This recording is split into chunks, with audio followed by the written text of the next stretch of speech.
When the seagulls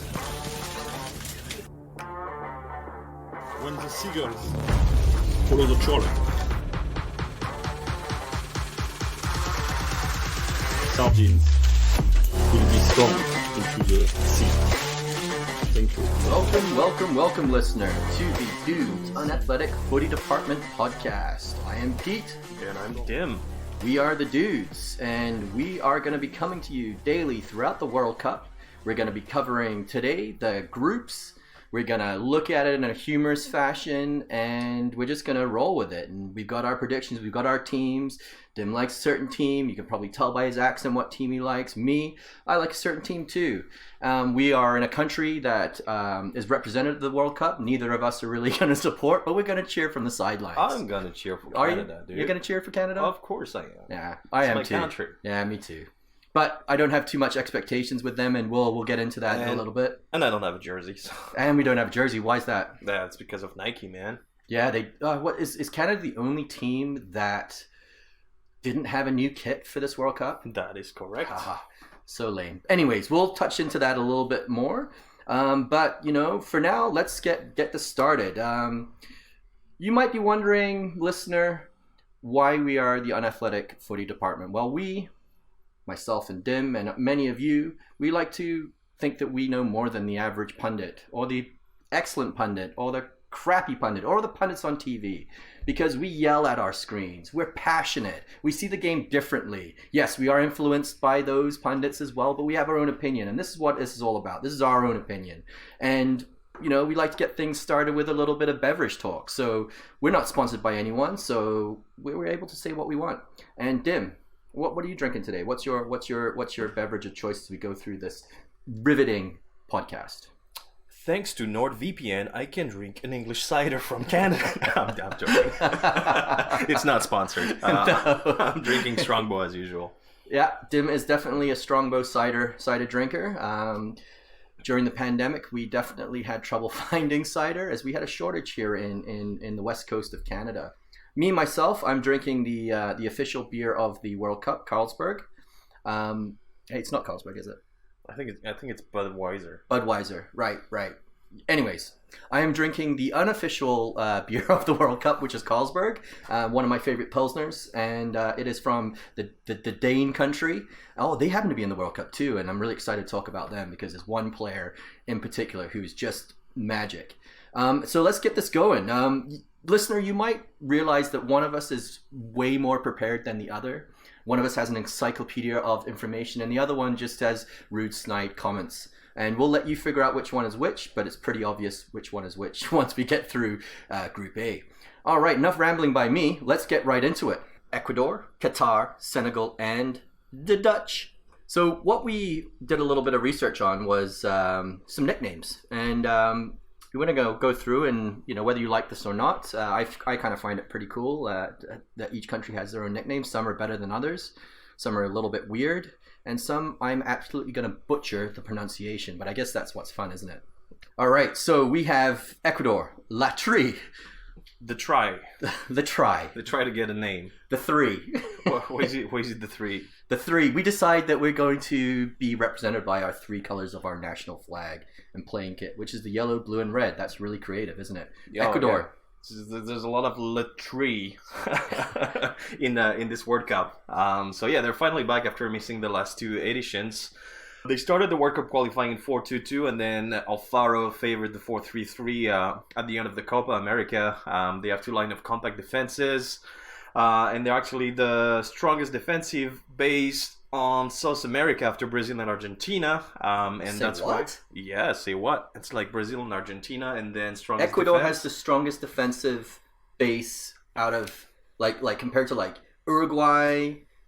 That is correct, my friend, and that's why they managed to hold both Brazil and Argentina off. I think it was Jan in March, but yeah, they struggle with the attack. I don't guess much to talk about it. We have Valencia. They even have an attack? Yeah, it's Valencia that alternates Valencia? between the side and the number 9 position, and then we have Michael Estrada. Sounds like a beer. Or like a porn name, I am Michael Estrada. Yeah, it's like Estrella, but it's Estrada. Australia.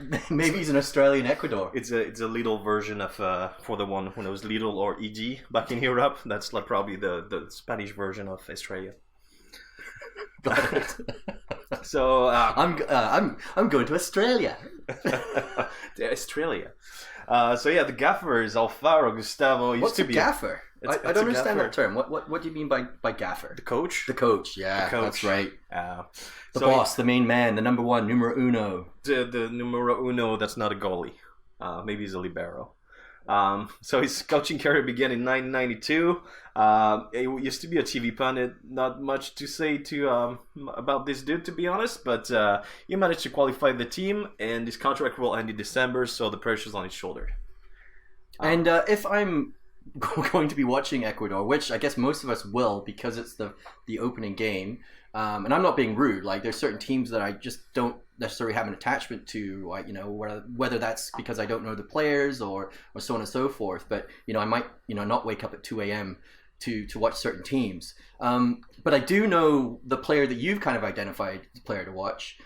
Because I watch a lot of the Premier League, and this guy he's legit, and he's going to make a big move from Brighton to another team, whether it's in the Premier League or up in a different league. And who's that? That's Moises Caicedo. Caicedo, yeah. Yeah, he's one of the key players of Latri. Like you said, he's the right central midfielder at Brighton, and he was the best passer during the qualification in South America with 4 assists and 2 goals. He's tough, technical. They call him the Pearl, La Perla. And he embodies the revival of the Ecuadorian football. So make sure you watch this guy. The Pearl. So he must be shiny. Yes, or trapped in an oyster. An Ecuadorian oyster? Yeah, I don't know. Do they have oysters in Ecuador? I have no idea. But what I know is that 85% of the squad plays outside of Ecuador. Fair play. Yeah, Ecuador doesn't necessarily have the strongest domestic league, but they're always up and around. The top echelons of Copa America. They do quite well. So yeah, do you see them getting out of this group? They have their chances. Every team has their chance, Tim. I don't know. Like it's all. I think they're not the favorites, but if I were to pick between Senegal and Ecuador for the second position, my heart was Ecuador. Okay, I'm thinking a little bit differently here, but we'll get to that anyways. And then we got the Al Anabi. Al Anabi, that is Qatar, and that is, I guess Al Anabi is like maroon or burgundy, and that's reference to the national team shirt. And Qatar is the host. We get to see them against Ecuador. I'm actually thinking, for me, it's going to be either 2-1 Qatar. I'm going with it. I'm going. The hosts are going to take it. There's going to be a tie. And then maybe tell us a little bit about Qatar, because really, I don't know too much other than they're hosting. I don't know too much about the team. Yeah, there's not much to say about them. All right, shall we move on? I mean, they're hosting the cup, so at least I'm sure a lot of people are going to see the opening game. So you just have to know they're on the 50th position on the FIFA ranking, and only 2 other teams in this World Cup got lower ranks, which is Saudi Arabia on the 51st, and then Ghana on the 61st. I'm surprised about Ghana, to be honest. I'm surprised about Qatar getting on the 50th position. Yeah, but... yeah. Hey, but maybe their coach, who's trained at La Masia. See, I'm terrible at pronunciations. La Masia from FC Barcelona, and they won the Asian Cup. They did. So that's like teams like Australia, Japan, Korea, South Korea. I'm talking about. Like those are strong Asian teams, right? So there we go. Yeah, I mean, they made it to the first final phase of the World Cup, which is incredible. Is that because they were hosting? Yes. Okay, that's what I thought too. All right, superb. You think that they're probably going to hit the bottom? They're not even going to get a win in this. You think they're actually going to get like the biggest goals against? Do you see this as one of the teams that's just going to be leaky? We don't know. I don't know. So, I mean, we'll see how much money Qatar put into this World Cup. Yeah, with players and things like that, because really, I don't know any of their players. I wouldn't be able to recognize them. I'm sure majority of their players probably play in Asia. I don't think there's too many that are playing abroad in Europe or in the Americas. So there we go. And next team. Oh, saddening news about the next team, Senegal. I had pretty high hopes for them, but with Mane getting hurt, as we all know, and if you didn't know, what rock have you been sleeping under? Mane, Bayern Munich legend, no, actually Liverpool legend, but we don't talk about that. But got hurt, and that's a real big miss because I was really looking forward to them because the Lions of Teranga are a team that I think could be a little bit of a dark horse, so to speak, because I feel that with Mane and Kubalali, that dude who plays for Chelsea, they're a strong team. Yeah. What does Teranga mean? Is that the Lions? Is that Senegal in the Senegalian language? Yeah. Based on my research. Okay. So yeah, I think they're lacking midfield. They're not really a possession team. They will bet on the speeds. They probably will play a little bit lower than during the Africa Cup. But they have a strong defensive axis nonetheless with Mendy, Koulibaly, Diallo. You mentioned. Yeah. Sturdy midfield. Which Mendy is that? The one that's not the goalie, the other Mendy. And also the one that's not from Man City. The other Mendy. one. Yeah, not the one that plays in second German league either. Okay. It's the other one. All right. I got you. And then in the midfield, we have the Gays, which are Idrissa and Pape, and then Nampalys Mendy, which is also the other Mendy. That's not the Mendy that plays in La Liga. Do you think they'll use their first name on the back of their jersey, or like it will be like N Mendy or P Mendy or? I like when they use the first name when first it's like names, super right? common. Yeah, I agree. But yeah, I think they're gonna try to play a very close game and just try to snatch some goals with offensive. Yeah, but where are they going to get the offense from, though? That's that's a tough one, right? I think they're really going to be relying on those set pieces and getting balls into that box. The big player, the big defenders coming up. I'm actually really excited. They have good kit too. Their home kit. I mean, they are Puma, and that horrible Puma square on most of the kits. Their home kit doesn't have that, and their home kit's looking nice, man. So yeah, I'd like to see them do well actually, but I don't see them. You're saying Ecuador or Senegal. I think Senegal is going to go through. But yeah, that's just my humble opinion. Sweet. So like you mentioned, Koulibaly, make sure you pay attention to this dude.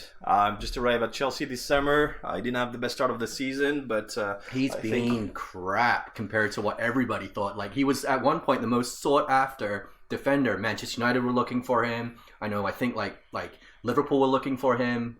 So yeah, tough start for him.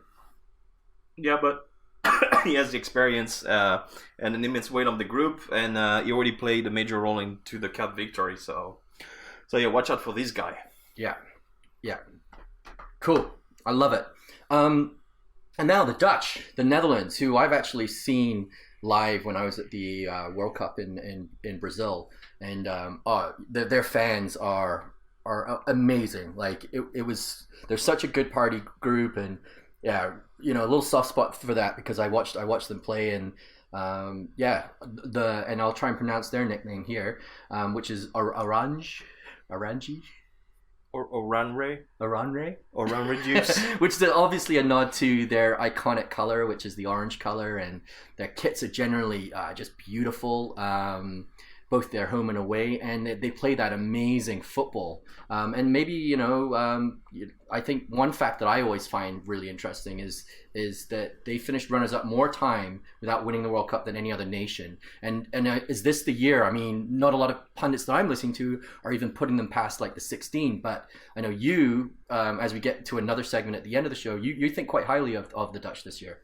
Yeah, I think they have the chance. They're in a very favorable group, and I think that will depend on the other group's results. Van Gaal is undefeated since taking office after the Euros. So I think they may be able to improve their game with eye block and be quick on transitions. But yeah, I want to talk about Van Gaal because the Iron Tulip. The Iron Tulip, yeah. And I mean, that makes sense. You can hear me yawning. Oh, Van Gaal. Van Gaal. Oh my gosh. I mean, it's one of the greatest Dutch coach of the last 30 years. And he won at least one title in each club he went to. He attended the most precious clubs like Manchester United, Manchester United, Bayern Munich, Manchester United, Well, FC Barcelona. He had a difficult time at Manchester United. He did win the FA Cup and then unfortunately got sacked right after, which I thought was brutal. But I know a lot of Manchester United fans just didn't quite dig his style of play. It was very slow and boring, but that also could be because of the players that Manchester United had at that time. One of the funniest things I think I saw from him, and I remember in a Premier League game, is when he was reenacting a foul. And essentially, he went over in front of the fourth official. Guy was like 65, 66 years old. It was hilarious. But he is funny. He is weird, eccentric. And yeah, you know, I think he suits the Dutch team right. And they're playing some really good football. Yeah, and that's going to be his ultimate challenge because I think that's going to be his last game. He's 71. He already retired once. I just came back after being cured from prostate cancer. Yeah, good for him. He's got his balls on the table, and I think that's why it's going to get the team pushing. So that's why I think Netherlands, depending on the next round, they might have a chance. Yeah, I think they're going to sweep this group. I can't see any of the other teams actually competing with them. I mean, they got Van Dijk in the back. They've got just a plethora of players. One guy that, you know, I'm looking out for is Memphis Depay. I think he's just got so much quality. I really like his style. He's arrogant. He's a bit cocky. And, you know, he wears his socks kind of down. He's one of those calf sock wearers too. So I always got a little soft spot for the guys who wear their socks down, you know, the calves to show their big calves. So yeah, that's just, you know, something I look forward to. Hey, he's got his socks down? I'm going to pay attention to him. Yeah, you also want to pay attention to the new talents like Timber, Gakpo. I think they have a good balance between experience and young blood, so yeah, they have a chance. Yeah, you know, neutrally, I would love to see the Dutch go as far as possible. I think, you know, they're not the team that I support, but as I said before, watching them live when it was Robin, man, the fans were just amazing. So go on, the Dutch. Group B. This is the one, Dim, that I am going to be paying the most attention. And that's the reason is because, as we'll talk about last, is England's in that group, and that's the team that I support. And yeah, you'll hear me a lot talking about England. But anyways, we got Iran, Wales, USA, England. So for me, England's going to win this whole thing easily. And the second spot's going to be made up of these other three teams, which actually I think all have a really good chance of going through. I know a lot of people have put the first team that we're going to review here, Iran, down at the bottom, but you kind of think a little bit differently than that. So yeah, why don't we kick off with let's talk about Team Melli. Yeah. Before we dig into it, I just want to send peace and love to all the people in Iran and the Women Life Freedom Movement. Absolutely. I know this is also impacting the actual World Cup and their roster. So we have to keep that in the back of our minds. But they remain a solid team. They conceded only 8 goals in the 18 qualifying matches. They rely on a very good goalkeeper, Beran Van, which I really like. If you don't know his story, just go and Google it. His name is Ali Reza Beran Van, and comes from a nomadic family, farmers, run away from home because he wanted to be a professional footballer. Was homeless in Tehran for quite some time. He was sleeping on the club's door that he was playing to, just with the dream to becoming a professional footballer. And then this dude saved Cristiano Ronaldo penalty the first time Portugal have missed a penalty kick in the World Cup. That's right. He was immense in that too, and it wasn't just CR7 knocking the ball right at him. It was like a legit save, and that story is just mind-blowing for me. And yeah, you know, that kind of, you kind of pay attention to players in this tournament. That's what I love about the World Cup, is you hear about these really cool stories and so on and so forth. Yeah, what else did you find out about this guy? Yeah, he made the furthest end clearance, which measured at 61.26 meters, that the Guinness World Record gave him in a match against South Korea. So that's like pretty much throwing 3/4 of the pitch, isn't it? Fucking far away. Yeah. We're not going to fact check, but it's, as Dim said, pretty far. They play as a 4-3-3 usually, and the group has not changed too much for 4 years, so I think that's going to be to their advantage in a group that's fairly new, young, or too old, in my opinion, or balanced like England. Right, and Gaffer Carlos Queiroz, for me, I most resonate with him as being an assistant to Sir Alex Ferguson at Manchester United for a few years. But the really cool thing about this is he's been in charge of the team for the last 2 World Cup appearances. And,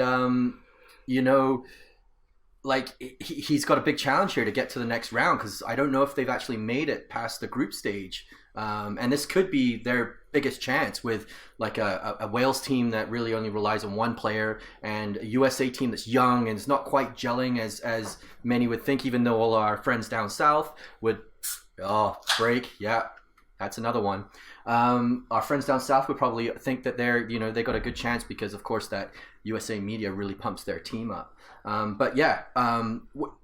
don't know too many of the players other than the goalkeeper, because you actually have that goalkeeper's jersey. Yes. Is there someone else that you're kind of like looking at other than the goalie that now we're all going to be really rooting for, that you're kind of saying, this is a guy that I want to see, I want to like kind of follow? Yeah, there's like Taremi, Milo Taremi. He's playing for FC Porto right now. He's being one of the top goal scorers in the championships. He already scored 5 goals in 10 matches. He's a good finisher, skillful passer. With the selection, is as efficient. I think he scored 7 goals in the 13 qualifying matches for the World Cup. So that's decent. Pay attention to this dude. I think he can make a difference in this cup. You think they're gonna make it out of the group? I would think so. We can talk about the other team after, but I think they have the experience and the synergy of playing together. The USA are fairly young, which is good, but I think they're mostly getting ready for the next World Cup at home, and Wales just relies on Garrett. So yeah, and I also think that the passion of what's going on in their home country right now, that's kind of like that extra oomph that they've got, because the world is definitely looking at them in maybe more negative terms, but we're not politicians here, and that's not what we're all about. All right, let's go on to the leek eaters, the choir singers, good old Wales, the Red Dragons. And obviously dragon is their symbol because it's a symbol that is associated with Wales, and they play in red.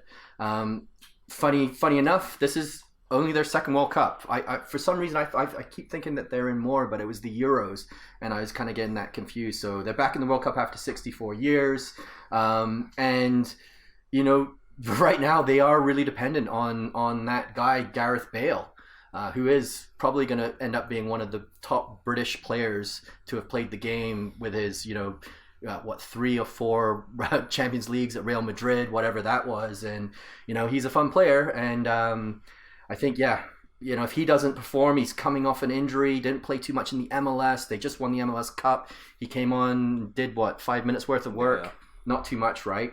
And what else did you find out about the Red Dragons? Not much. I mean, they got relegated to the B League of the League of Nations. So that's... England's there next year, buddy. Yeah, I don't know. Like you said, I think they truly rely on Bale. I don't think that the gaffer Page can do anything. So yeah, not a lot of hope for the Welsh. Yeah, I mean, Bale is the main player. I mean, they got Aaron Ramsey, who was playing at Juve, was Arsenal, went up to, I think it was Rangers, hasn't really had a good season there. And they've got a lot of, bit part Premier League Championship players, which, that's good quality there. But the one thing I think is when they play England, they have that extra oomph. All the British Isles teams, whenever they play England, have that extra oomph. They have that. They get up for that game a little bit more. That's their cup final, and I think that they have a chance of getting through the group if Bale is switched on. But other than that, I kind of agree with you. I don't think I think a lot of people might put them at the bottom of their groups. I kind of had them flirting with 3rd and 4th, flip flopping around. But we can move on because I don't think I have too much more to say about Wales. Really good singers though. I have no idea. Yeah, their choirs are amazing. I know the Russian choirs, but they're not good at football either. So. Do you think? Yeah. Anyways, we could go on and talk a bit of banter. We'll do that during the group stage. All right. Next up, we have our listeners, our neighbors down to the south. As Dim and I might have mentioned, we're living in Canada on the West Coast. The USA is very close to me. I spent a lot of years there. I went to college there. And I love the USA as a country. However, the Stars and Stripes, which is their nickname, I wonder why, didn't make it to Russia. They had that moment in the 90s, like after the USA, where they actually did okay. But now it's a totally young team. They're relying on Pulisic. They're relying on, a couple of other guys. I think Gio Reyna from Dortmund. A couple of other guys. That's obviously, you're now figuring out who hasn't done the research, listener. Anyways, let's talk a little bit about them. What did you find out, Mr. Dim? I just found out they did quite a huge refresh on the squad. I think that's mostly for building up to 2026, where we'll get the World Cup in North America. Can't wait for that. So I think they're just going to take this as experience. Nonetheless, they're still like 16th on the FIFA ranking, which I was surprised. 16th? Yeah, I was surprised, yeah. You all know Berhalter, not the beer holder, the Berhalter. I wish he was a beer holder. Yeah. So, he was head of the Columbus Crew, which qualified for the playoff in 2014. The Columbus 15, the Crew, like the dude that are like the Portland Timbers, but instead of a lumberjack, it's a dude with a hammerjack or something like that. That's MLS, listeners. Oh, yeah. That's the Major League Soccer league. So they reached the MLS Cup, but lost the lumps to the Timbers, which we don't like either. No, we don't like whenever the Timbers win. And is a very nationalist gaffer. That's what I would say. He's happy to get more and more MLS players as part of the USA squads. And that's not a bad thing for the league, but I'm talking like, if you've got American players in Europe, obviously the quality is a bit better than the MLS, which is obviously not a better league than any European league, that I think. But man, why aren't you picking your players, that are abroad? But anyways, I digress. Who are you? I know I probably have mentioned a couple of players like your watch. I know I actually listed their player here, and you have too. Who's the player that you're kind of keeping your eye on? Pulisic. Obviously. Chelsea winger. 52 selections, 21 goals, youngest captain ever. First World Cup for him, and I think it'll be the man to watch. And also, I was reading that the USA still haven't picked their captain. They're kind of been rotating it around, but I would say if you're not, you got to give it to Pulisic. He is your star. The guy that I kind of look at, but maybe that's just because I play Football Manager, and he's awesome in it, is Gio Reyna. And from Dortmund, he is a talent, a nice midfielder. I got no stats. I just like watching him play. I guess because I like Bellingham from England, and they play together in the midfield. And yeah, Gio Reyna's pretty decent. Yeah, it's like Jordi Reyna. He has no stats, but we like to watch him play. For the Whitecaps fan out there. All right, and then my people, the Three Lions. The team that is going to cause shockwaves. Actually not, because we had such a bad European league, whatever that league is, that now the expectations are down. We're always thinking we're going to win. I think we got one of the top strikers in Harry Kane. He'll be looking to break records this winter. We made I've got too much information in my brain, Dim. Too much. I just can't get it all out. I'm like, you're not going to win. You're not playing at home, so you only win when you play at home. So it's never going to happen. Well, you're not going to win. Well, the thing is like, for me, if we, in the way that my bracket works out, I'm playing France in the quarterfinals of the 16, and whoever wins that game, I think will go on to the final. I think, unfortunately, we got a manager, or fortunately, a manager who plays quite defensive, and we got so many attacking players. I would like to see us play a 4-3-3, but I know he'll play probably that 3 at the back. We got exciting players. I really like Foden. I think Rashford coming off the bench is going to be amazing, and I think actually Harry Kane is going to be up there for the Golden Boot. However, we do stumble. We do stumble through qualification. We do stumble through those things. I know you support a team that we're traditionally against, and we are going to meet in that 16. What are you looking at England? What are you liking about them? What are you not liking? Do you think that my fanfare of us winning it is offside? I'd like to hear something about it from you. I think you're I think you're out of topic, because I think the English team is fairly predictable and boring. I know you mentioned Foden is brilliant with City, but it's always been a disappointment when playing with the national team. And in the defense, I mean, you've got Slabhead, Kai Walker. That's the big thing. It's the central defenders. Stones is probably our thing. You know, Maguire hasn't had anything. Dyer's out of form. That's where teams can get at us, is that attacking our defenders. Kyle Walker's hurt. Reece James is out. We've got the luxury player in Trent Alexander-Arnold, who I think is amazing, but shouldn't be a right back. But that's a different story, anyways. And what else? What else are you liking? I don't like your gaffer. You don't like Southgate? No, I don't like Southgate. I don't think he's bringing what the teams need, and I don't know if there's this lack of synergy between the gaffer and the team, and that's the reason why you guys are so boring to watch. Do you think we're boring? Yeah. Yeah? Yeah, I mean, there's no sparkle in... Yeah, but then when you see that forward line of like Sterling, Kane, Foden, I mean, that's sexy football, man. It is sexy football, but it's not like Mbappe, Neymar, Messi, It's like it's... Yeah, fair point. But it's a good one, though. It's just like, for whatever reason, it doesn't seem to work for the national team. Yeah, too much expectation from the public, I think. I think Southgate's it's gonna be his last World Cup. Oh, I think he's actually said that too. Okay. And then they were talking in the press about Mauricio Pochettino taking over. Ooh. Yeah, that's a rumors. Okay, I could do a whole segment on this. I think we've got enough. We know where I think they're going to get to. I really do hope they get to the semifinals. I'd love them to be in a final with Brazil. I really don't think they'll get past France, to be honest, if we play against France. But who knows? Alrighty. We got the third group. It's the Group C. This group is kind of... Arabiki. Is that what rhymed with what I said? Yeah, Ibiki. Yeah. So we got the Green Falcons, Saudi Arabia. Only won 3 of their past 16 World Cup games. Don't really have too much to say. They have really good kit. It's simple. It's nice. It's of their colors. And really, I don't see them winning a game here. I actually see them getting trounced by Argentina, trounced by Poland, and I think Mexico is going to put 3 on them as well. Yeah. Pretty much same feeling around there. I like the gaffer, maybe because it's French, but I don't think he's got the talent. The pool of talent in Saudi Arabia is not that great. So yeah, let's just move on to.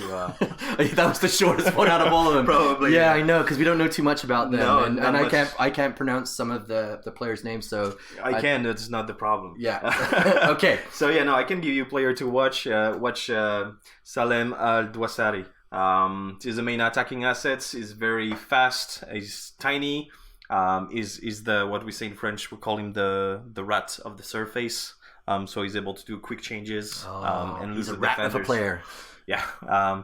So yeah, as a left winger is the one who created the most danger, and nonetheless, he only scored 14 goals in 53 appearances. So fair play. Let's go, Salim. All right, and then we got our second L tree, Mexico. Of course, their 3 colors are green, white, and red.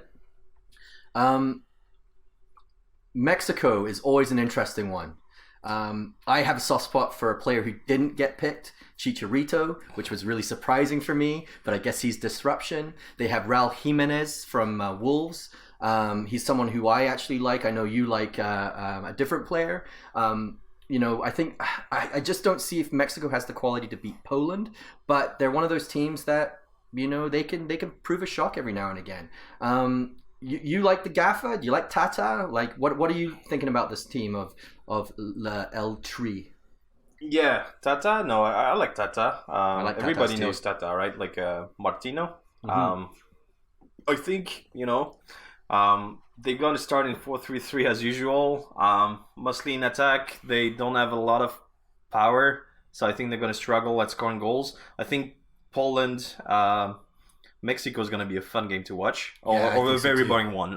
There's not going to be a middle. Either it's going to be very good, either it's going to be very bad.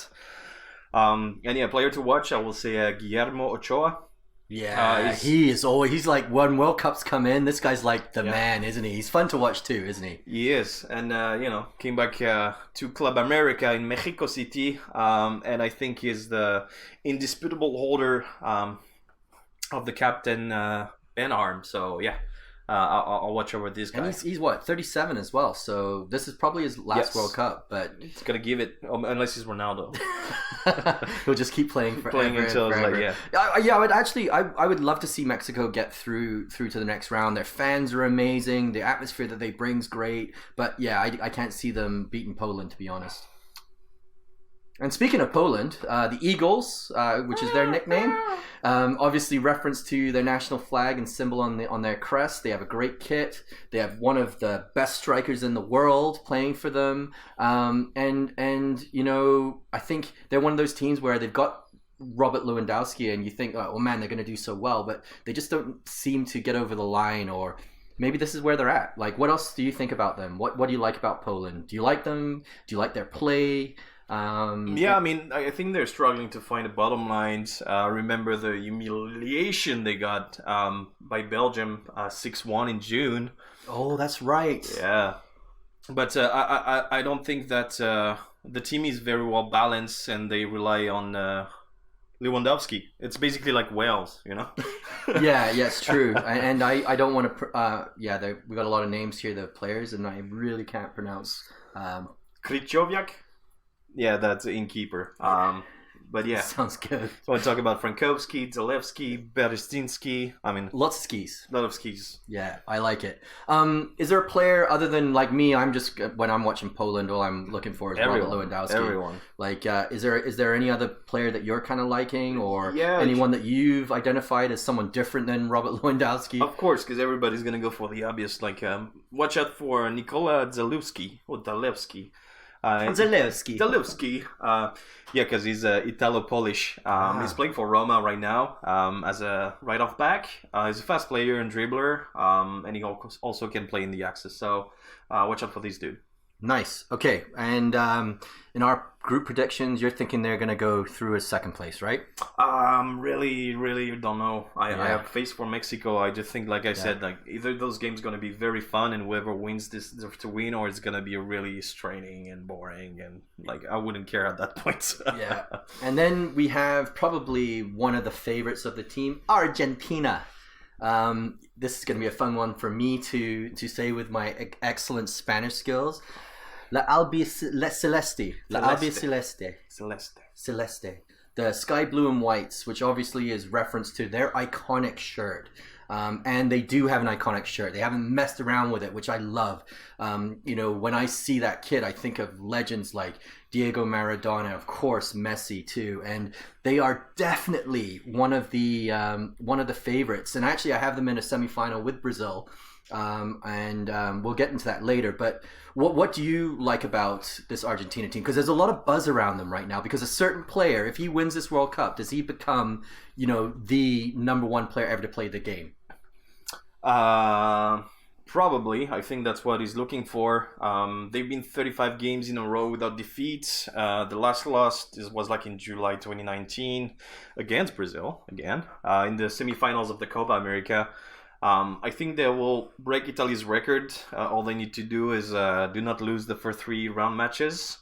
And then they will be unbeaten for 37 games in international. Yes. And Italy did that. Yes. Woo. Probably in the 1930s.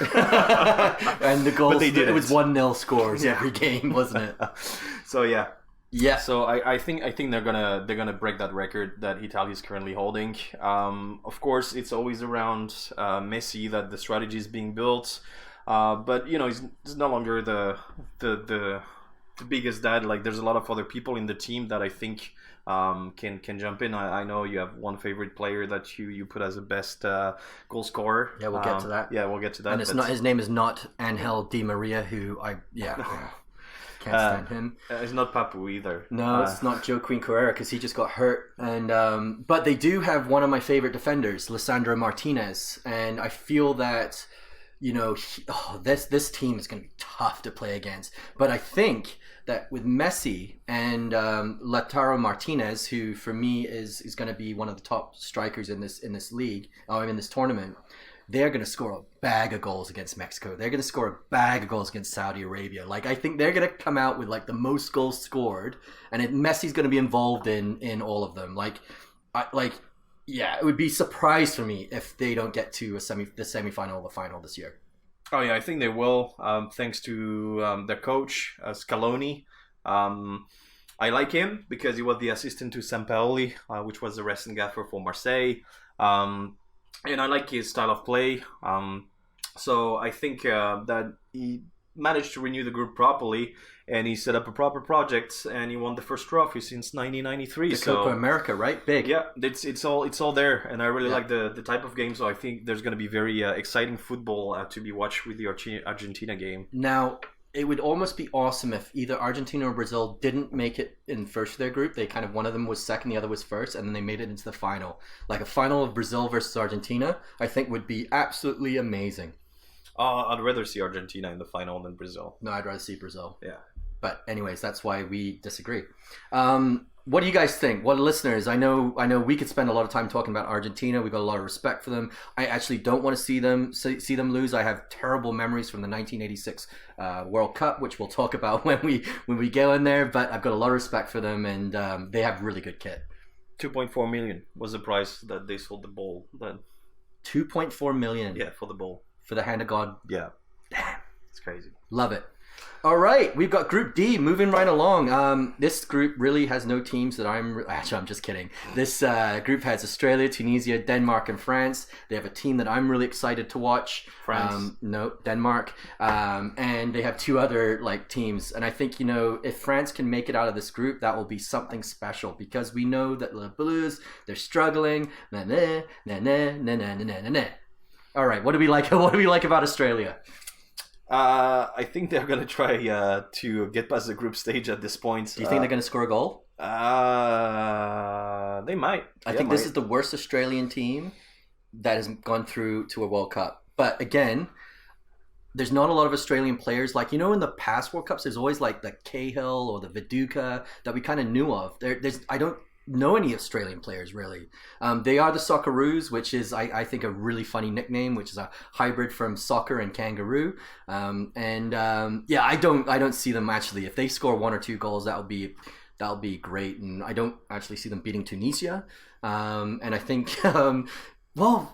who knows what I think about this team? They could come off and get that victory. They've done that against big teams in the past. Like France. Yeah. I was waiting for you to say it. It was in my brain. It was like a setup, PTSD. right? I'm trying to forget about it. They're like a very defensive team. So if your attack is struggling, I think they can manage you on the long game. Got anything else to talk about them, or should we move on? Move on. All right, yeah. Tunisia, the Qatar Eagles, which is reference to the colors of the national flag. They, of course, play in the green, white, and red. Green? I don't like. Qatar? Do they have green sides on their kit? Maybe. I always thought of them as the white and red team. The player that you've identified to watch, I really like, which we'll get into. But what are you thinking about Tunisia? I think they will actually beat Australia. I don't think they're going to beat Denmark or France. But they play defensively, and they always do well in Asia. I mean, sorry, Asia. That's that Carlsberg right there. Yeah, sorry, I think it's the same. It's a very defensive team, a good defensive team. I think you want to look for our friend Hannibal that plays for Manchester United on loan at Birmingham. Yeah. And I think that they have better chance to score in the games like Australia, Tunisia, for sure. He's mint. When he plays for Tunisia, he is something else. When they played in the the last cup, the cup that they played in. I'm gonna stop talking about him because he's great. Yeah, thank you.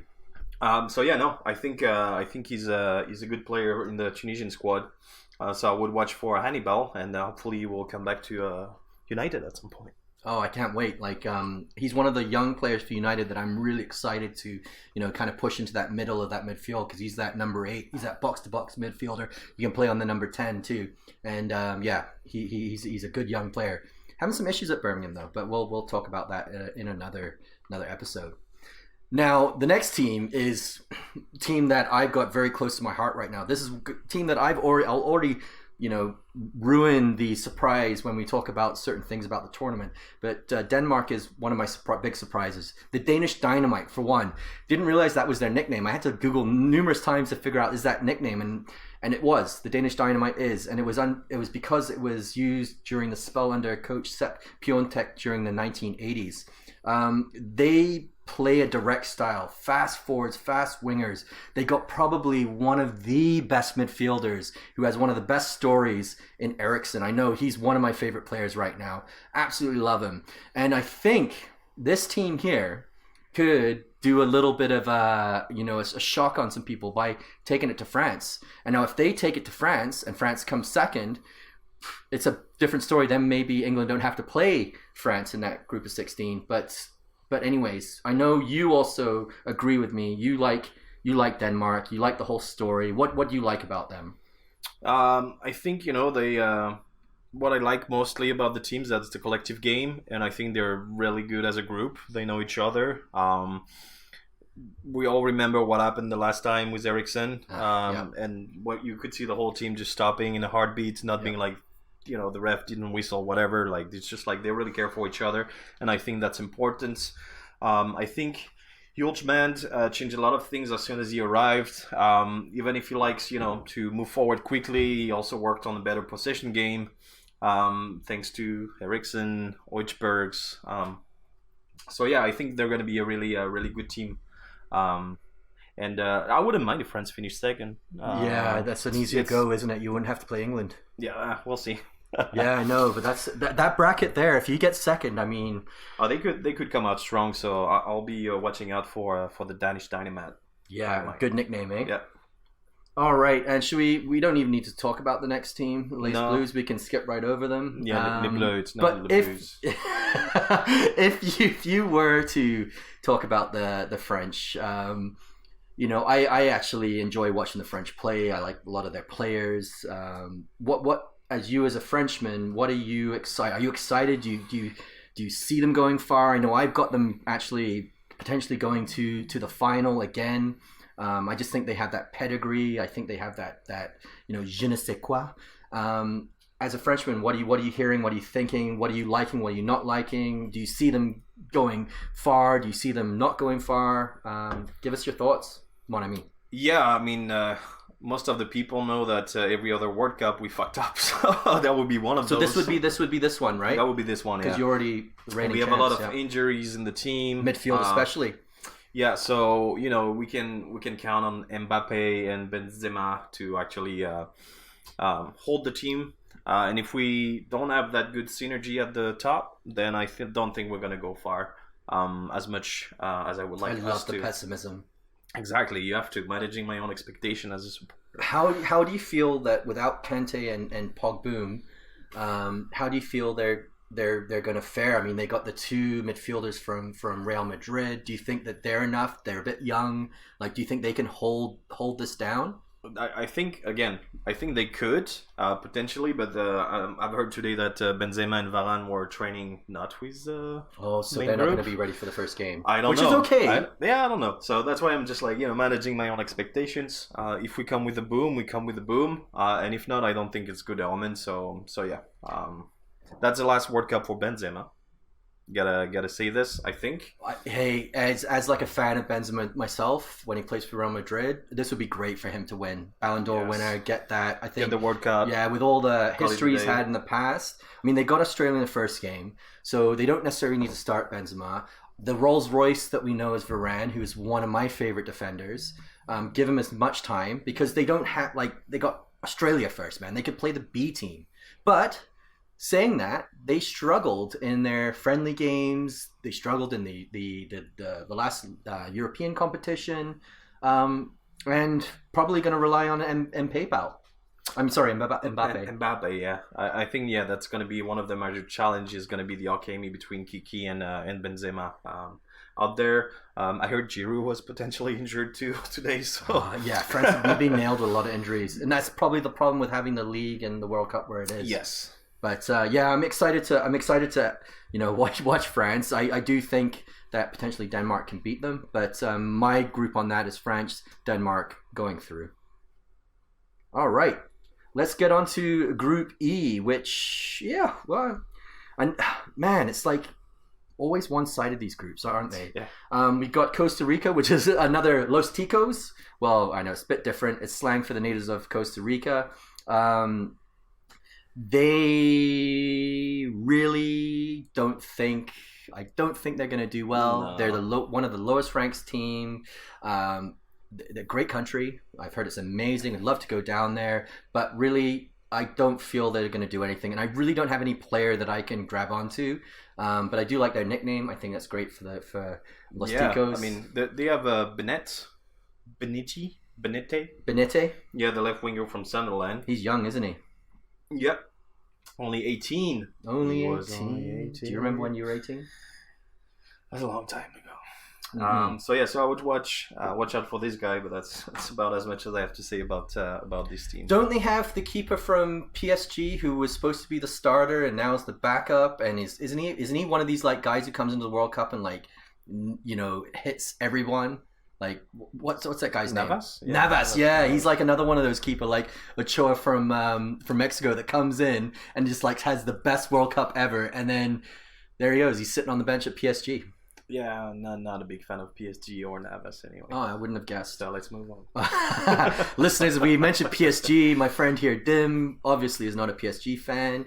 That conversation gets cut short. But we do want Mbappe out of PSG at some point. Manchester United. Okay, let's talk about the Samurai Blue, who probably have, for me, one of the best kits is Japan. I love Japan. I love Japan as a country. I love the culture. Really, I don't see much in this team. I think this is probably one of their weaker teams since the other World Cups, other tournaments. What do you like about Japan? Is there anything that's really grabbing you other than they have really good kit and they are called the Samurai Blue? I actually had a keyring for the Japanese jersey and a Japanese jersey myself. I would say just watch out for Junya Ito. He's been with the Samurai Blues in the end of 2020. 39 caps, 9 goals, 9 assists, and he will play his first World Cup. Where does he play right now? He exploded in Belgium in Genk. Genk? Do we call it Genk? And then he's joining Stade de Reims nice. This summer for 10 million euros, which is a lot of money for Reims. I should have put him on my fantasy league for Liga. Yeah, watch out. I don't even know who's got it in the team. We got to check it out after. He quickly settled and strived. And even if he's not performance in that system because it evolves like too long for him, but I think he might have better chance with the Samurais. Yeah, one thing I do notice about the Japanese team is they're so technical. They have a great fan base. They always travel really well. But really, I think they're going to be third in the group. They're going to beat Costa Rica, but they're not going to beat, the next team that we're going to talk about. Maybe they fell into the wrong group. I think they might have some better changes in some other group, like the group F we're going to talk about. Yeah. But they might have better chances, but not this World Cup, guys. All right, next team we're going to talk about, not a very famous team, haven't done too much in the world of football, but they have an absolutely brilliant name to say. Die Mannschaft. No, Die Mannschaft. Die Mannschaft. Mannschaft. Die Mannschaft. Yeah. Love it. N. Obviously, we're talking about Germany, which a powerhouse. This year, maybe they don't have the names, but you can't count them out. I gotta love-hate with Germany and football because of course the rivalry with England, but man, do I love watching them play. They always do well generally. I think, one World Cup ago they didn't, but they're such a good unity. They always have really good kit. This kit this year, they're home with the white and the black down the middle, absolutely sharp. A lot of really good players. One of my favorite young players is playing, which you've actually identified. What do you think about Germany? What are you liking about them? Do you think they're going to go far, or do you think they're going to be the team? There's always that one big team that doesn't make it that far, doesn't get out the group, maybe gets knocked down in the 16. Watching the Mannschaft is like watching Munich. So I like the team. I like Jamal Musiala, Bayern Munich player. Yeah, he is really good, isn't he? Could have represented England, went for Germany, and a good decision. Really good decision. And yeah, I was watching some of the Champions League, and he is just dynamite for a young kid. Amazing. The other guy who's there, who I thought is retired, is Mueller. He's still there. He still holds, I think, isn't he like the top goal scorer in active players or something along those Yeah, lines? but he's not even 30, right? Is he not 30? I don't think so. Man, he looks like he's like 48. He looks great in a Dirndl. Yeah. I think Mueller for me is if he's not going to start. Sorry, 33. That 33. was an old conversation we probably had with Mike. So now he's 33, but Right. even when he was 28, he would look like 37, end of career type. Yeah. I actually enjoy him. He's really awkward player for me. You know, he doesn't have, I don't know, but he always is there, and he's just amazing. What do you think about Germany? How far do you think they're going to go? I think that we'll get past the group phase. But I don't think they will go far in the next round. No. The next team we talk about, La Roja, which is Spain. And this team here is pretty funny because I feel that this could be... So if you watch Germany, you watch Bayern. If you watch Spain, you watch Barca. That's about it. Right. And I feel that this team is going to hold the ball for 75% of the game. They're going to score one goal because they don't have a recognized striker, and they're going to sneak their way through all this way unnoticed, and no team's going to be able to get the ball. And if they do, it's going to be a counterattack. It's going to be 70 to 30% possession. But you being of a little bit of Spanish heritage, are you enjoying what you're liking about Spain? Because I don't hear any of the top players. Yeah, I recognize their names, but there's no like star, and maybe that's a good thing for La Roja. Yeah, no, I think they can make it to the final stages. Probably quarterfinals easily. This may be a cheeky one, right? Yeah. No one's really talking about them. No, there's no like, I don't want to say there's no big player, but it's not like Spain like in the early 2000s where there was a lot of stars and everybody had posters whether you liked Spain or not. Yeah. But yeah, I think that we'll make it to the quarterfinals. I really like Pedri, which was the revelation of the last Euro. I think he's 19 now, 18, 19? Yeah, 19. He's been fairly injured lately, but I think he can read the game and is very creative, so it could be definitely an asset for Spain, like you said, 75% possession, and then, that one goal, one chance in 90 minutes. Yeah, I think they're going to win a whole bunch of 1-0s. Or, when they get into the group stage, get in, because they have one of the best gaffers, which is Luis Enrique. We know all about him. His philosophy is Barca. They play the Barca way, and it's going to be that possession, and not the funnest, not the funnest type of football for me to watch. Like the Funinos. I'm really curious about that Germany-Spain game because they play different styles. One plays like with a lot more press, the other one just holds the ball. But I'd be surprised if any of these teams gets more than 60% possession.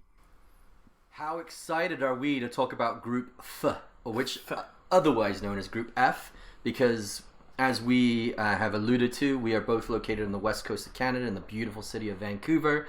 Our beloved Les Rouges. Les Rouges. Obviously, I am not bilingual. Canada has made it to their first World Cup second World Cup. So the first time was like 32 years ago.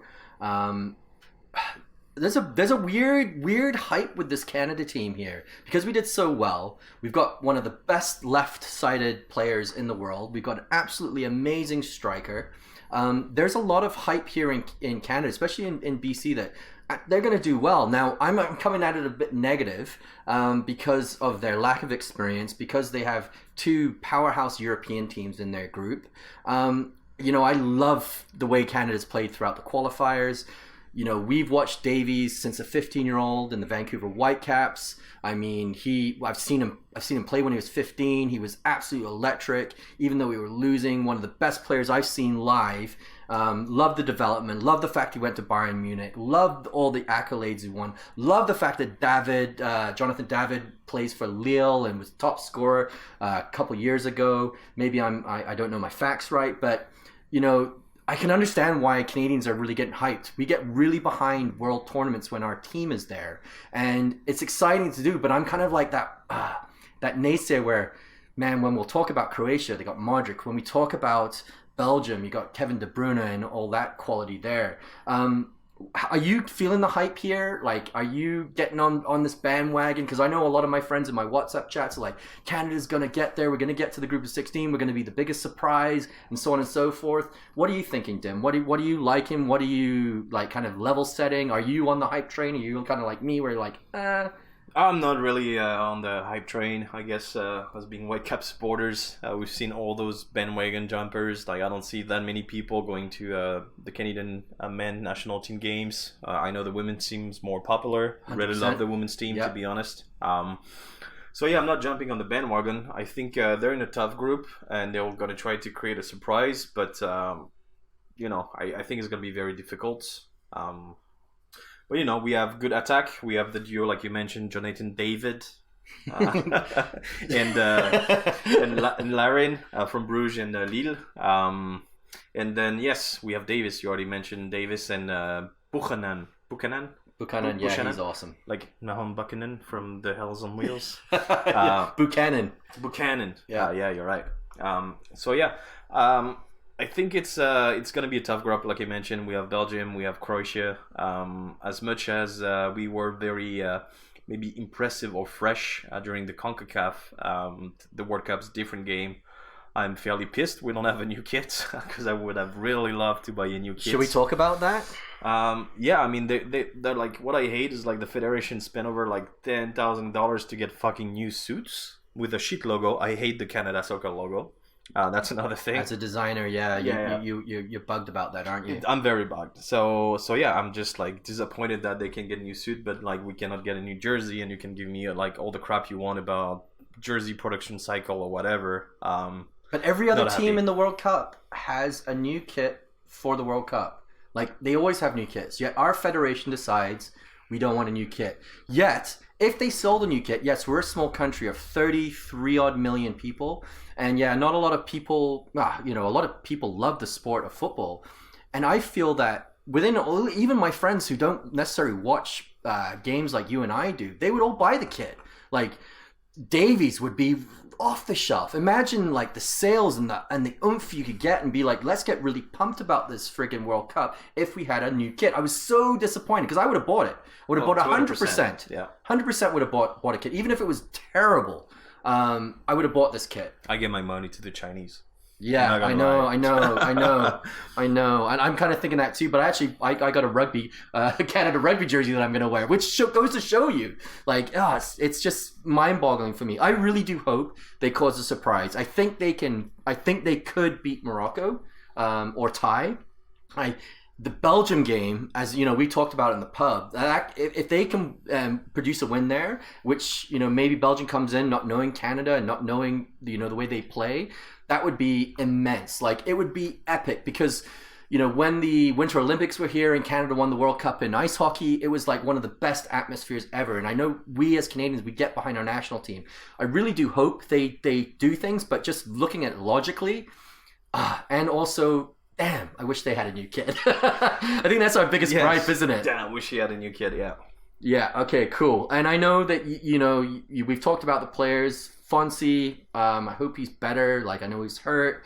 I'm just hoping. I really do hope that they pull a surprise and they can make me eat my words. I really do hope it because I got a lot of bets with my friends and I bet against them, and I really do hope that those bets come true and I'm actually eating my words. And I will come on this and I'll talk to it and apologize for not getting the true Canadian way. I'm sorry. I didn't pick them, but I really do hope they do something. But yeah. Logic tells me, based on the history of these other teams, it's not going to happen. And speaking of the other team that maybe Canada can beat is the Atlas Lions, Morocco. Love the fact that they're named after the Atlas Mountain Range, which is in the south of the country. They have some really good players. They're a solid team. They always do quite well in African tournaments. What are you liking about Morocco? Do you know much about them? Is there a player that you're liking? I know there's one player that I've picked that was on my fantasy team for League 1. Yeah, but that's an obvious one. That's why I didn't like it. It is obvious, right? Yeah. And I know you've picked kind of like a has-been from a Premier League team. What are you thinking about Morocco? Do you like them other than some of the... You've been to Morocco, haven't you? Yeah, I've been. Yeah. It's really good country, really good people. I think they're ranked at the 22nd position on the FIFA ranking. 22nd, huh? 22nd, That's really yeah. high. Huh. I know, but you know where Morocco ranks number 1? It's at my hashish rank. So What's the hashish rank? Already. Hashish? It's a good rank. Yeah, it's a good rank. It's like Okay. one of the best one you can get. Is it like a density rank, or do you go by like longevity, like weight? What's your thing It's there? more like how easy can you effriter? I don't know how you say it. Between your fingers without using a fire lighter. That's the best. So For those of you who don't know what's talking about, I don't know either, but we have a hashish rank, and they are number 1. yeah, forever Wahid in my heart.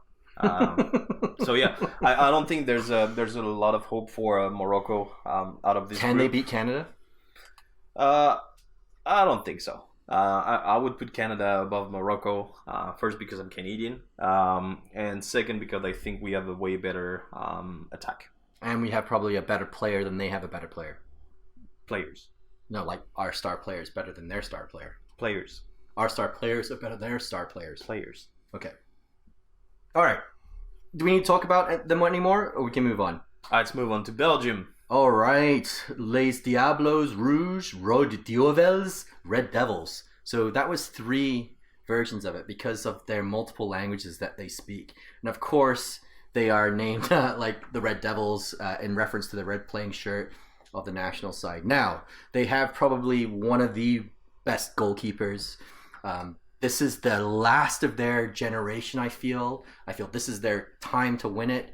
Do you think they're going to go far? What are you thinking? What are you liking? What are you not liking? Like you said, best goalkeeper in the world with Courtois. Do you think he's better than Ederson and Alisson? Yes. I think they also have KDB. Kevin De Bruyne?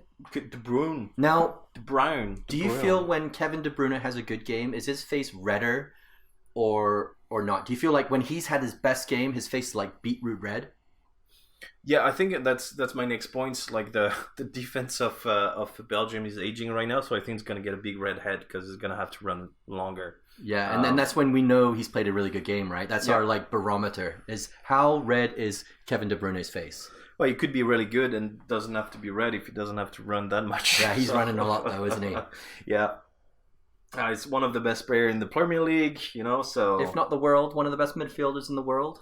Yeah, you know, there's still like Plays Haaland. for City, but Haaland's a striker. Yeah. Oh, the midfielder, yeah. Midfielder, Just saying right? In general, is maybe not... He would be probably my top 3 midfielder in the world. Yeah, I would say. Defense, though, as you said, is aging. Yeah, so... Do they have that guy from Real Madrid still playing? You know, the guy who went from Chelsea. What was his name? Boden? No, not Foden? him.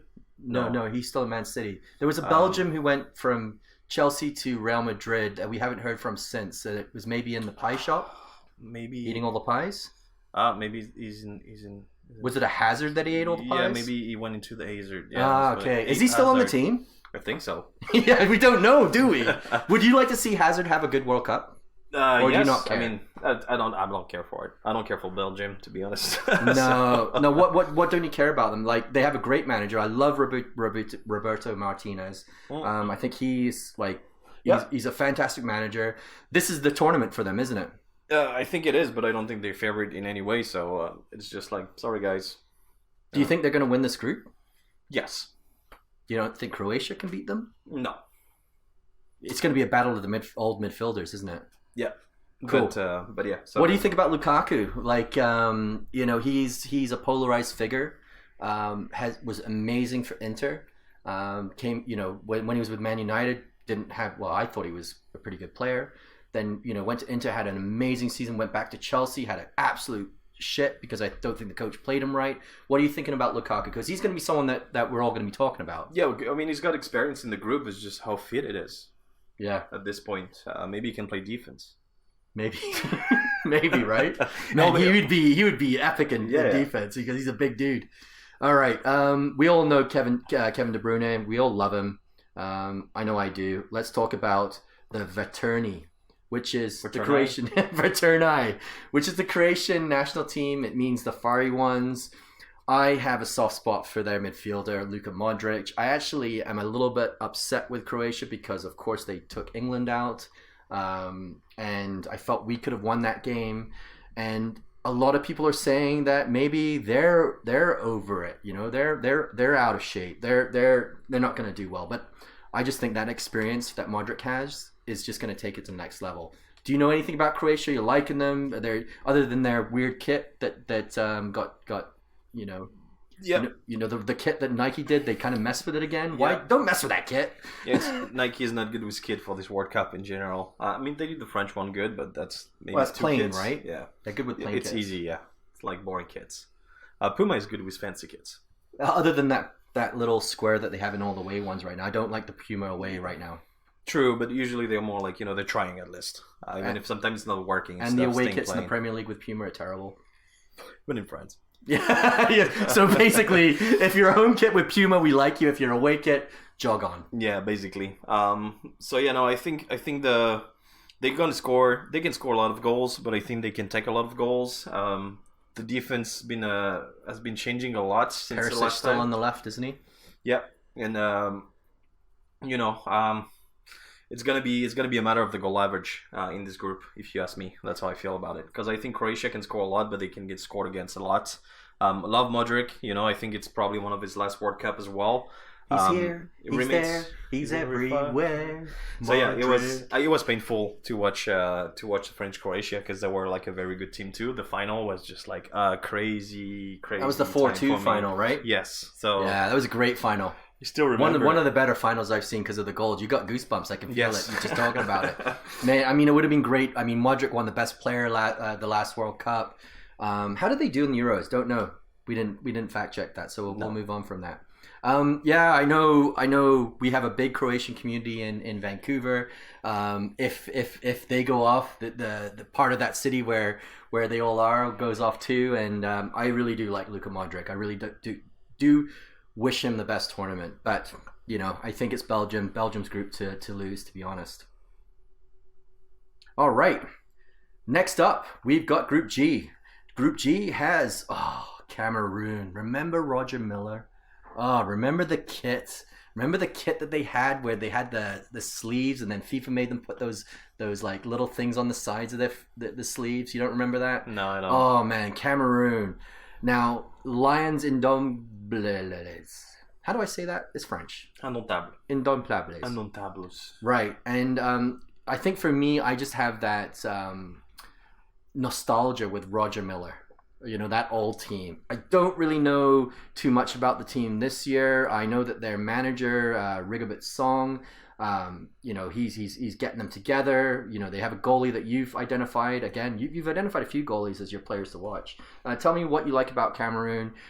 They have a great kit. And are you expecting anything from them? Not really. I think they have Frank Anguissa and Andre Onana, which is the goalkeeper. So I would tell you to watch those two. But apart from this, new gaffer, new everything. Like, it's very low chances. I think they will be last of the group. Oh yeah. Okay. And you think second last of the group or third last? Or actually, who do we know? But this is the next team, really good chocolate, great watches, very neutral, is Switzerland. And their nickname is Natty. The what? Switzerland. What's the nickname? Natty? Oh, Natty. Sorry. Yeah, but I don't, what is Natty? I don't understand, like my research said it was an abbreviation of the national side. Yeah, basically. I didn't hear Natty at first. That's like, what's Natty though? I don't get it. Like, how's that an abbreviation? It's short. For what? National. Switzerland? National. Oh, national. Natty. The nation, yeah. Oh, that's creative. Yeah. Well, it's like talking about the team called the three. Yeah. Latry, Eltry, Latria, Latras. What do you think about this team? I really, it's not a team that really gets me jazzed. Other than, Marco and Altovic, he still plays. He's pretty entertaining. Yeah, other guy who plays in the MLS, what's his name? He played for Liverpool, short guy. Big calves, wears his socks down. Can't remember what his name is. I don't either. Not much about Switzerland, to be honest. I could say, look at the Noah Okfor. We played for Salzburg, and that's kind of about it. That's about it? Yeah, if I were to watch a game, I will just try to pay attention to him. Do you think Switzerland's going through? It's going to be interesting. Right. Why is it going to be interesting? Which is the other team that's going to probably... That's obviously going to be Serbia. Serbia, yeah. I like... I mean, we can talk about it, but I like Sergej Milinkovic, which was the winner of the Under-20 World Cup in 2015. I think... just is that the guy from Napoli? It's just because I like the player the most. Oh, That's Lazio. He's from Lazio. Yeah. It's just the players that I like based on those two teams. Like I... Do you want to know what their nickname is? Or Levy? This probably means the eagle because that's what they got on the Another eagle team. It seems like three, the trees, and some eagles. It's like eagles everywhere. I mean, that's Eastern Europe for you. The one player for me that I think that I'm really going to enjoy watching is Alexander Mitrovic from Fulham. Like he was a goal machine in the championship. This year he's proved to be a goal machine. He's on my fantasy team. He's getting me points. But honestly, I like that midfielder you were talking about. Savic is great, and I think they actually could get through this group. I think they could beat Switzerland. They could beat Cameroon. I know Switzerland and Serbia seem to be about the same national level. But yeah, I put Serbia. You think Serbia too? Because of that midfielder and the striker, right? Yeah. All right. Let's get on to Selección Brasileiras. Oh. Selección.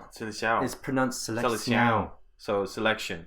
Yeah, in Portuguese. But they don't write it selection. No, they call it Selección.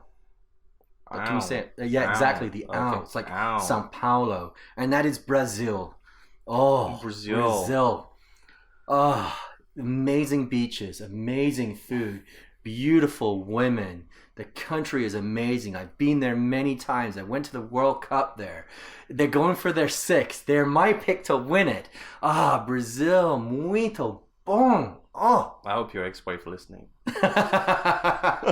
And anyways, we'll move on from that one. But this is the team for me that's going to win it.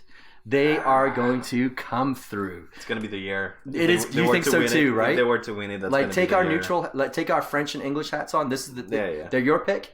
I will pick France if we can make it because I want to see France-Brazil in the final. And if we were to lose, I'll be happy to be honest. But I think that would be like a good back in the 1998, and then actually having Brazil win instead of France. France-Brazil final would be pretty epic. Yeah, no, exactly. France-Argentina final would be pretty epic. A France-Germany final would be pretty epic. Or Argentina, Brazil-Germany. Yeah, Brazil-Germany like 2006 will be fucking awesome. So yeah, no, I think everyone's favorite, aren't they? Yeah, I just don't like Neymar. Yeah, I know you don't like Neymar, but man, Casemiro, they're two goalies, Ederson and Alisson. They have two of the best goalies in the world, and who starts? We don't know, but like I think it's Alisson generally. But they can flip flop. I think there were PK shots that will just switch before the PKs, just to mess with the. Yeah, their defense is great. I mean, Anthony from Manchester United's amazing. They got Vinicius Jr. for me is one of my favorite players to watch.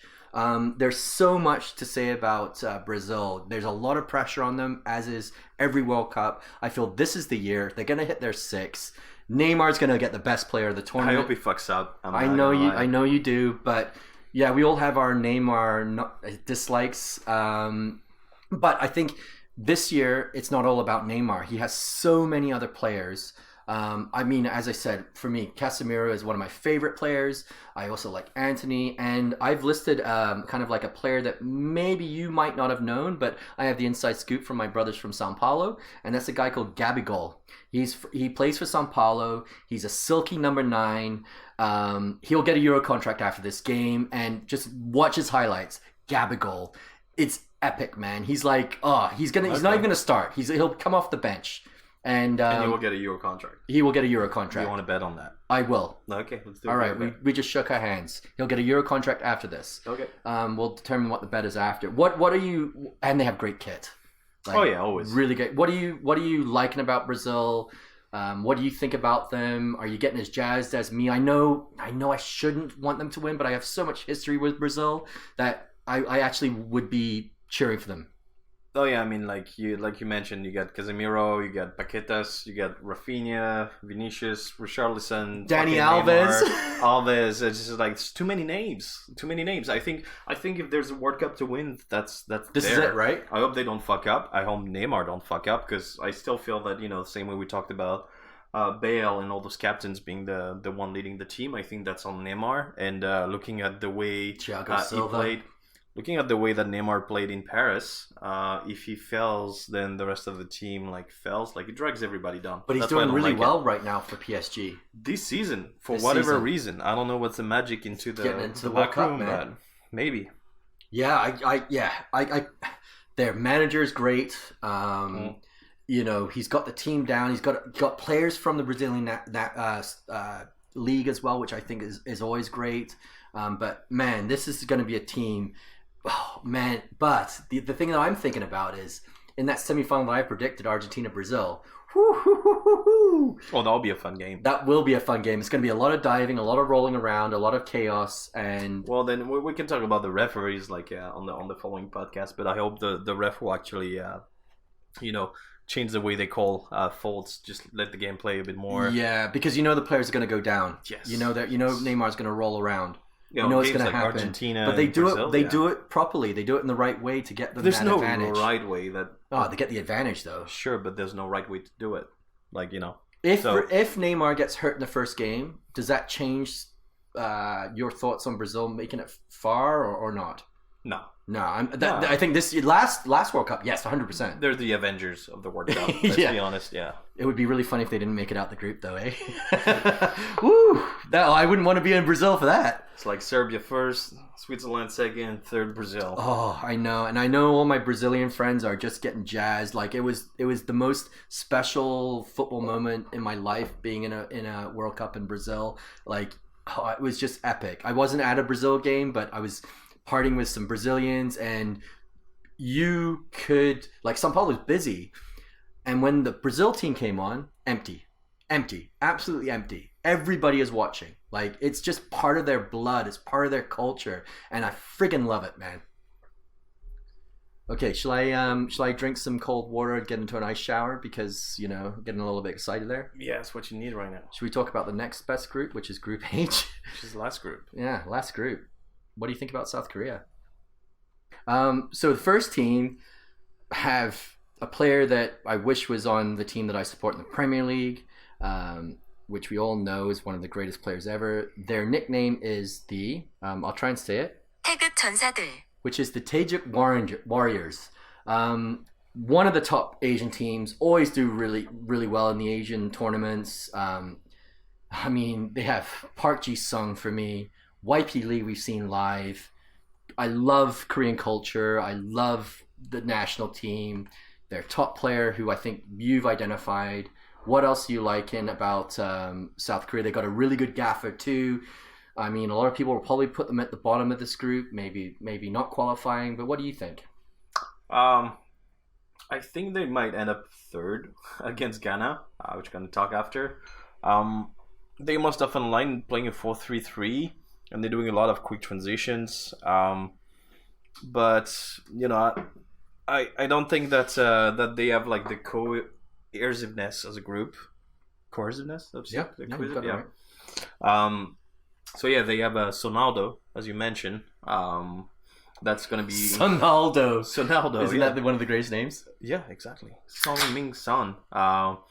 So scored 3 goals in the 6th final appearance. Tottenham striker. We all know about this dude, but yeah, it's gonna be interesting. I like the gaffer, Paulo Bento, former Portuguese international midfield. Used to be Portugal coach as well. Yeah. And then he took charge of South Korea in 2018, and then he won the East Asian Cup. So yeah, 2.2 points per game or something like this. It's pretty good average. So they have their chance against Ghana, I'll say, but I don't think they will beat Uruguay.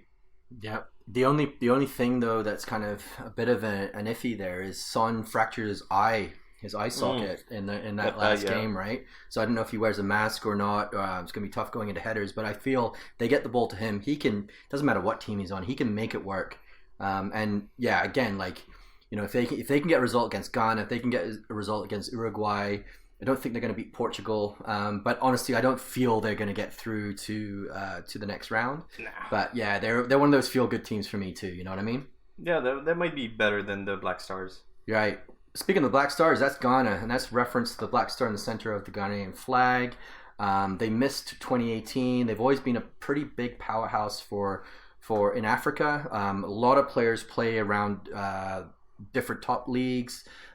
What do you like about them? I know that the one player you picked to watch, I actually really like him too. I thought he could have represented Spain too. What are you thinking about the Black Eagles or Black Stars? Black Stars, Black Eagles, Stars, same. Everybody uses the same symbols Stars, most Eagles, of the time. yeah. 3 colors, whatever. A color, whatever. Orange cheese for the Gouda, blue cheese for the French, the Canadians, Les Blues for. So it's like a lot of color stuff. It's very redundant. I don't know. I just think awkward. Like the gaffer's Otto Addo, which used to be a Ghanaian international. He kept this position as a young coach in Dortmund while being the gaffer for the national team. So that's not good omen for sure. Player to watch, Inaki Williams. Obviously, won selection with Spain when he was a U21. Atletico Bilbao, right? Yeah, striker, mother lover. So I think he's a good player, and the funny thing is that his younger brother Nico will actually be at the World Cup with La Hoja, which means the red, but in Spanish, another color. That's interesting. Yeah, well, I guess Nico decided to. I guess Inaki wasn't getting the love from the Spanish national team. I don't know why they didn't pick him because he's electric, man. He's hardly ever injured, and he's played for Bilbao, I think, for his whole career. It's one of those. Bilbao, generally their players play for them the whole time. Really exciting player. Like, he's electric to watch. Oh yeah. So, but I think like South Korea will be definitely third in this group. Right. Okay. Next, we're going to talk about a team that I've seen live. They beat England 2-1 in the Brazil World Cup. Uruguay. They have players that I absolutely do not like, and they have players that I absolutely love. Yeah, they're strong, solid team. La Celeste, so another like Celeste team, which is the sky blue colors. Obviously, they have good kit. They've won World Cups. None of us have been alive to see that, but they've got history and pedigree. What are you thinking about Uruguay? Yeah, I'm not sure about the state of form or if they can line up their attacking trio at the same time because it's all like Cavani, Suarez, Darwin. Suarez is still playing. He's not retired. He's still playing. Is he still biting people? Probably. That's gonna be fun if he's gonna do it. Is he still scoring goals? Do we know? I have no idea. Where is he playing right now? Atletico Madrid, maybe. Who? Yeah. I see. Exactly. I don't know. Griezmann. Yeah. Griezmann? Yeah. He plays there too, doesn't he? So yeah, no. I think whoever plays in the end, the game plan will remain unchanged. They're gonna be defending by attacking and try to keep the possession of the ball. Who do they attack with? Who are their attackers?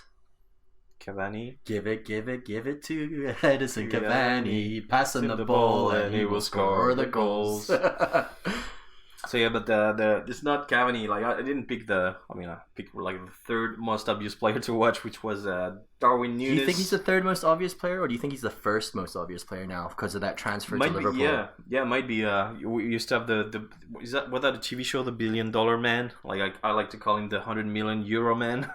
Yeah, no doubt, right? And I think like it's part of the young blood that might make Uruguay the better nation in the future World Cup if they have like good young blood like this. But yeah, he's gonna take over the attack for sure. Man, I gotta tell you, back in the Brazil World Cup when I saw Uruguay and England, Cavani and Suarez were unbelievable. Like they switched that game. It was like I have never seen two strikers like live be so good with each other. It was disappointing for me, but man, amazing. And but they're old, but really, does it matter? I mean, their group's pretty easy. They could potentially beat Portugal. That would be hilarious. It would be, wouldn't it? Yeah, wouldn't that be really funny if they beat Portugal, who is also called the Selección? Oh, is that the same name? Yeah, wow. Wow. I mean, they have the same name, right? And Portugal, last team we talk about. A lot of things going on in the news about a certain Portuguese star that we won't necessarily talk about. They still are brilliant, man. They have such quality in their team. Yeah, I mean, if the cast has changed around Cristiano, it's gonna be the same old formation, and I feel like they're still stuck in the past overall. Same old coach, same old strategy, same old Cristiano. Like he's almost 38 years old. Cristiano has been like, I didn't really like his behavior the last few months as a United fan. Even if I respect his opinion on everything that happened, etc., I think that if Portugal really relies on him to win anything that the last World Cup, and Portugal needs to move on from Cristiano and needs to move on from Santos. Like they need to be a new era for the Portuguese team. So yeah, and there's also the absence of Diogo Jota at the front. Oh yeah, he's out, isn't he? Yep. Yeah, so, I think they're still stuck in the past and they show up the same way that they came in 2016, 2018, etc. I don't necessarily agree with you because I feel that their midfield with Bruno and Bernardo is enough that if Cristiano's not firing on all cylinders, I actually think Cristiano's going to fire on all cylinders. I think this whole thing that's going on with him is going to fuel him. They have one of the best central defenders in the world, Diaz. They have one of the best right backs who can play left back, which is Cancelo. Like, you look at that team, they are freaking good, man. Like, everyone's talking about Cristiano and he's old and this Portuguese team's old, but Bruno Fernandes is electric. Bernardo is awesome. Diaz in the defense. Cancelo. Like, they have enough players here to get far. And you know what? Like, this whole Cristiano thing, like, even if he's going to score goals on this team, centered around him, and he's still an epic goal scorer. Did he do that last time? I don't think so. Well, what did they win recently? They didn't win anything recently, part of the National Leagues. Didn't they win the Euro a little while ago? No, I don't remember. You don't remember? No, I don't remember. Do you like their kit? Yes, I do like the kit. Even the with the green triangle down the side? Yeah. This year? Yeah, it reminds me of Monaco.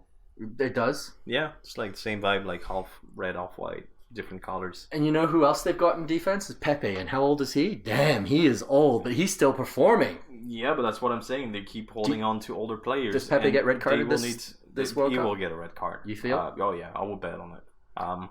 The other thing is like we haven't talked about like a big team that's absolutely going to fail, and there's always one big team. Is Portugal the big team this year that's going to fail because of all the controversy going on, or do you feel that like having Bruno, Bernardo, Silva is enough to keep them grounded?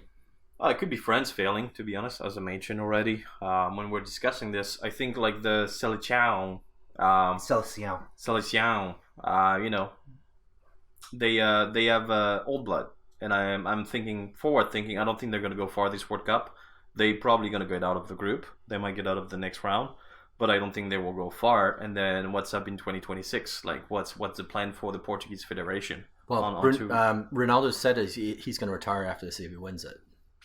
Oh, so if it doesn't win it, then we need to tell Ronaldo. Are we still going to get like Santos? Like it's going to be like 72. Do you want a 72 years old coach who is like football from the 1930s? Like, nah. I don't think that's good for Portugal. But they have João Felix too from Atletico Madrid. Like he's not just about the players. That's what I'm saying. Like Santos needs to go. That's what I feel. So you're not thinking highly of Portugal in this tournament. Not this tournament, and I think they should worry about the future. Yeah. On the downward spiral. Yes. Even with those players that we talked about. Like individuality doesn't make much, and the coach is the one that's supposed to bring the collective, and the coach is old, so. You heard it. Dim doesn't think they're going to do so well. I feel that they could actually go far. I think there's going to be a fire under Cristiano Ronaldo's belly. I feel that there's a fire with the team. However, on the flip side, I do think there's all this controversy that's going on. There's a lot of media in it. I don't want to talk about it too much because this is not the point of the pod. But yeah, Portugal is going to win the World Cup. No, they're not. No, they're not. France going to win. Portugal-Brazil final would be pretty interesting, wouldn't it? It's never going to happen. I hear you. I hope you've stuck around with us for the last hour and a half. Our next content is going to be daily. We're going to be talking about what's happening during the games. We're going to take a bit of a different approach on certain things. Dim and I don't necessarily agree on a lot of things. I know you and your friends don't agree. We've got a lot more to chat about. We can't wait to get into this. I'm super pumped for the World Cup. I'm going to be drinking beer because I can and can't at the stadiums. And you know what? We got some specials. We got some World Cup songs that we like. We've got some, we'll talk about kits. It's always a hot topic about it. Talk about some refs, VAR decisions, and just generally some cool things and funny things that are happening. What are you thinking about this pod, Dim? what's going on, some final words from you. Oh yeah, we're gonna shoot the shit. We're gonna have fun, and we're gonna enjoy the beautiful game. That's all it's all about. So please tune in and have fun with us. If you wanna debate about whatever we said, feel free to ping us on socials or emails, wherever you found us, and we'll be more than happy to shoot the shit with you. Yeah, we're at Unathletic Footy at Twitter, as long as that's still there. And yeah, we can't wait for this. Thanks for listening, listeners. Take care. When the seagulls. Come on, England! Come on, England! When the seagulls follow the trawler. Sardines will be thrown into the sea. Thank you.